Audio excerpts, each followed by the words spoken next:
kuidhinisha mswada wa hazina ya biashara ya mwaka 2024 baada ya kufanyiwa marekebisho ya kisheria. Mswada huo umeidhinishwa kuwa sheria ambao utawafaidisha pakubwa wafanyabiashara kupitia utoaji wa mikopo kwa riba ya chini.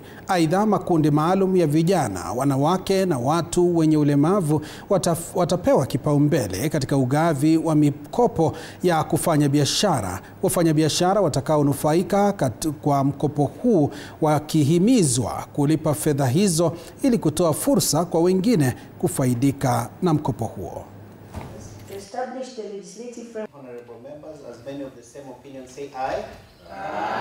Tumeweza kutembea kama wanasiasa kuweza kuwaelimisha wananchi kwamba huu ni mkopo ambao riba yake itakuwa ya chini ya 5%. Hiyo ni kama kutolipa, ni kulipa zile pesa za kuweza kuoperate ile loan. Hiyo si riba. Kwa hivyo nasema hii ni wakati wa wanabiashara wote wa Kwale County waweze kujitokeza na waweze kuchukua huu mswada uliopitishwa ama hii sheria iliyopitishwa, waweze kupata hizi fedha na waweze kujimudu kibiashara, kwa sababu hayo ndio malengo makuu, ili kutengeneza ajira na kuweza pia kuwainua jamii.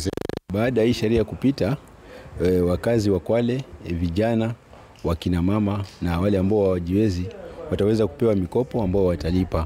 Na mkopo huu ambao Kwale County inataka kulipa ni mkopo ambao unalipwa kwa riba ya chini sana, ambapo kila Mkwale ataweza kupata na kisha kwamba kutokana na ule mkopo waweze kujiendeleza kibiashara na waweze kujitoa katika umaskini pia. Tuangazie masuala ya elimu, na ni kwamba